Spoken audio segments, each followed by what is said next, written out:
temos um julgado do STJ, extremamente carismático e um pouco cara de pau da parte autora, eu diria, inclusive, em que se pleiteou o direito à sucessão de milhas aéreas. Chegou até o STJ essa decisão, tá, gente? E, naturalmente, o STJ falou que o herdeiro não tinha direito a essas milhas conquistadas por pelo decújo, né? Digamos assim. Falecido, Exatamente. ente querido falecido. Exato. E por óbvio, né? É um direito conquistado, que premia, eu acredito, o cara que conquistou as milhas e através, enfim, do serviço que foi contratado. Dito isso, até que ponto a gente acha que pode alcançar a sucessão? Isso aí é um absurdo, né? Eu não acho, sinceramente. Você não acha um absurdo isso? Não. Por quê? Não acho. Eu acho um absurdo. Cara, herança digital, alguma coisa que a gente tem que começar a discutir, porque ainda não tem regulação sobre isso especificamente. E é uma coisa que tá batendo na porta do judiciário toda hora. Então, por exemplo, eu lembro que um caso um tempo atrás, a primeira notícia grande sobre isso que eu vi, e aí, não me lembro se foi a Amazon, se foi o Playbook ou se foi a Kindle, algum desses, o cara tinha um acervo de livros imenso, morreu e os filhos dele não conseguiram acessar o livro que ele comprou pelo aplicativo. Porque era uma senha intransferível. Sim. Não poderia passar, e todos os livros que aquele cara comprou e tava lá no Kindle da vida, ele não conseguiu passar. Mas você acredita que são coisas da mesma natureza? Assim, por que não? Qual que é a diferença? São bens não patrimoniais intangíveis. Qual classificação jurídica é essa? 1857, parágrafo 2º do Código Civil. Você pode fazer testamento de bens não patrimoniais. É um bem não patrimonial, a milha. Por que não pode transferir pro filho? Vai ficar aqui pra quem? Pra companhia aérea? A justificativa... Pra ela vender pra 1, 2, 3 milhas da vida e ganhar dinheiro em cima do que o cara viajou e pagou pela milha? Porque a milha é um benefício que você ganha. Não é de graça. Não, você pode comprar. Com certeza. Você pode adquirir através de passagem que você comprou. Então ele é um bem, ele é um ativo. Pode ser um bem não patrimonial. Mas, pô, eu sei a justificativa, né? Não transferível, foi contratado. Não. A justificativa é que está expresso em contrato, e aí voltando o contrato, faz ler entre partes, todo mundo ali assinou, tá todo mundo de acordo, ainda que seja um contrato de adesão. Essa é a questão, né? Acho que a única questão da questão que a gente pode questionar aqui é que é um contrato de adesão. Agora, a cláusula expressa, e pra mim, faz ler entre partes, é intransferível. Então o cara assinou. É intransferível, é intransferível. Agora, se a gente tem que discutir que a natureza jurídica da milha tem que mudar e essa cláusula ficar sendo nula e não ficar válida no contrato, aí eu acho que é outra discussão, entendeu?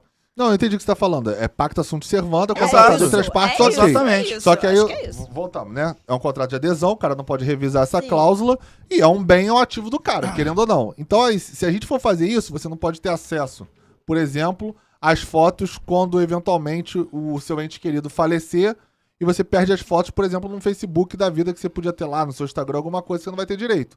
Qual que é a diferença jurídica? Assim, tudo bem. Qual que é a diferença na prática de você ter uma foto impressa, que você poderia herdar efetivamente, você vai lá e pegava a foto, e uma foto que tá, por exemplo, numa rede social que é intransferível, com tudo previsto numa cláusula? Eu não vejo diferença, sinceramente. Eu só vejo a forma com que você imprime ou você acessa aquela foto. Como antigamente você imprimia num papel especial e você botava no porta-retrato, hoje em dia o seu porta-retrato ele é digital, ele é isso aqui. Por que essa aqui você não pode transferir, essa aqui que você teve, essa pode? São analogias interessantes que você tá trazendo, Pedro. Então, eu confesso que até tá me surpreendendo em estar entendendo o seu raciocínio, porque eu continuo achando muito pessoal o direito conquistado ali do acesso às milhas. Aí né? a gente O Pedro tem um ponto. São bons argumentos. Mas o Pedro tem um ponto. Mas eu acho que aqui também tem um ponto, entendeu? Mas é que esse ponto, enfim, é um bem, é um patrimônio. Aí você poderia, em tese, repassar pra quem eu quisesse, herdar, entrar na herança, sucessão. Sei lá, se o cara é o rei da milha, tem milha pra caralho, gastou... Eu gostaria de saber pra onde que ela tava querendo ir. Milhões e aí em eu cartão vou... de crédito. Quando eu faço esses estudos, como no Brasil tudo é muito mais recente, a gente tem que fazer um estudo de direito comparado, né? E aí eu fui pesquisar casos nos Estados Unidos e na Europa que, querendo ou não, são mais avançados que a gente nesse sentido. Então existem vários julgados já. A Corte de Massachusetts, por exemplo, ela já decidiu um caso onde foi pedido o acesso à conta pessoal do Meta, né, atual Meta lá né, enfim, composto, porque tinha memórias afetivas, que a gente já discutiu aqui em outro prisma sobre questão de divórcio e tal. É verdade. Que eles não conseguiram acessar. E a juíza concedeu, olha que interessante a decisão da Corte de Massachusetts. Ela concedeu o acesso à foto, mas não concedeu o acesso ao login. Ela falou, eu entendo que a cláusula redigida não dá direito da transferência, mas eu entendo que o direito de acesso à foto delas, porque ela participou daquela foto, tem que ser transferido. Então você não precisa, Meta, dar o acesso do login do cara para ele ter irrestritamente acesso a tudo que tá ali armazenado de informação. Mas as fotos dela com o pai tem que ser passadas. Até porque pode ter muito conteúdo ali na conta pessoal dele que ele não gostaria que as pessoas tivessem acesso também, né? Olha que outra coisa interessante. Na França teve um julgamento no qual foi... Na França, na verdade, tem uma peculiaridade, porque a França tem uma lei que já regula sobre isso. Então, se tiver uma disposição testamentária dizendo que ele deixa lá, por exemplo, login, a senha, ou as fotos que sejam, ou qualquer outra coisa que ele quiser, os livros, por exemplo, se tiver previsão expressa, a previsão expressa em testamento prevalece sobre o que está previsto no contrato. Isso é uma lei na França que já existe, porque já tem essa regulamentação. Nossa, acho isso super temerário. Então, se o cara deixar no testamento o login e a senha e que ele quer passar pro filho, pro neto, pra quem quer que seja, esta previsão legal do direito dele digital pode ser transferida ainda que viole uma coisa. E olha que também legal, a Apple, se você acessar o site da Apple, ela diz que, primeiro, consulte as leis específicas do seu país, né? Um negócio meio genérico que ela termina assim falando, ela não começa, ela termina falando dessa forma, mas ela faz todo um preâmbulo dizendo o seguinte, a gente sabe que se você perder um ente querido, de repente tem memórias ali, conteúdos que são memórias afetivas para você, que aquilo te interessa. O que a gente faz? A gente não tem como acessar o dispositivo dele sem infringir a nossa política e a gente não pode te dar esse acesso. Porém, olha que legal. Tá no próprio site da Apple, pode ver lá que tá inclusive em português.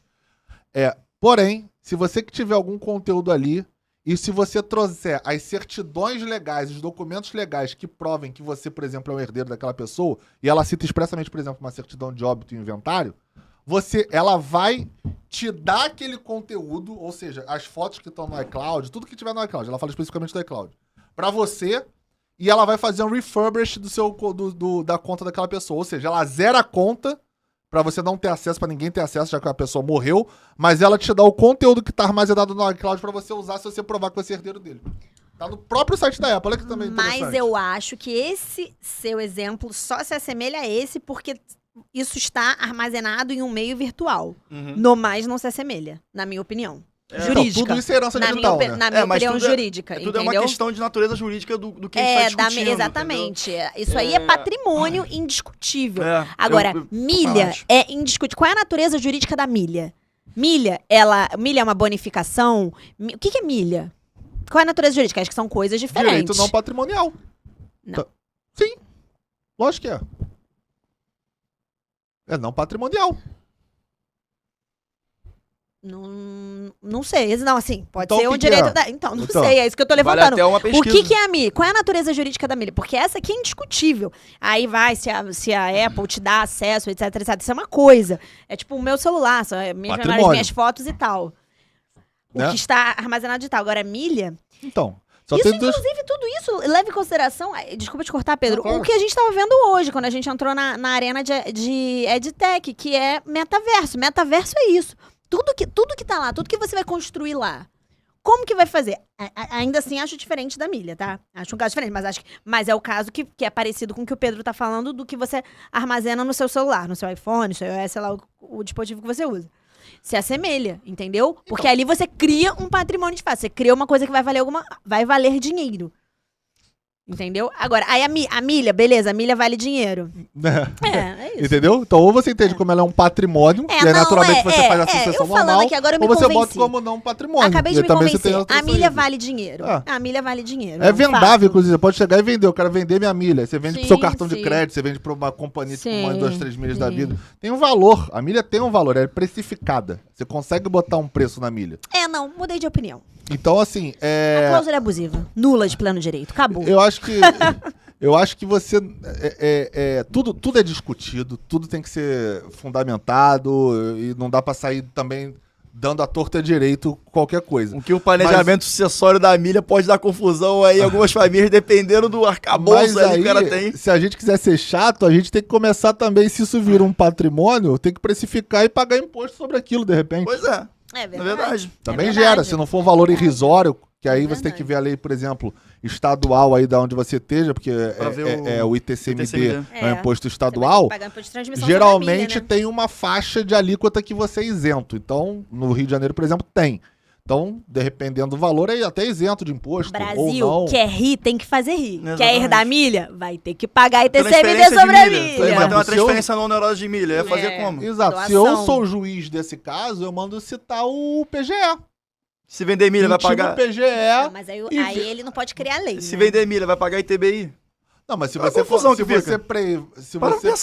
se você prever que tem um valor, se você partir do pressuposto que ele é um direito patrimonial e, consequentemente, que tem um valor para você valorar aquilo, então você tem que falar quanto ele tinha de milha. Ah, ele tinha R$1.000 de milha. Pô, isso aí vai ser isento. Então, não precisa citar o PGE nesse caso, por exemplo. Ah, ele tem R$100.000 de milha, meu amigo. R$100.000 é um dinheiro. Pô. Entendeu? Aí E não é difícil, né? Não é difícil. Assim, R$100.000 eu não sei, mas 100 mil milhas. 100 mil milhas eu já tive 100 mil milhas, é Não, se for um tranquilo. diretor de uma multinacional, o cara pode acumular um patrimônio. Pode, Precisa que isso, também gente, tem uma as discussão, pessoas né? usam, Entre aspas, se é Deus. dele ou vai ser da Que empresa. também tem uma discussão se é Vai dele ser ou dele ou da Exatamente. empresa. É outra Exatamente. discussão.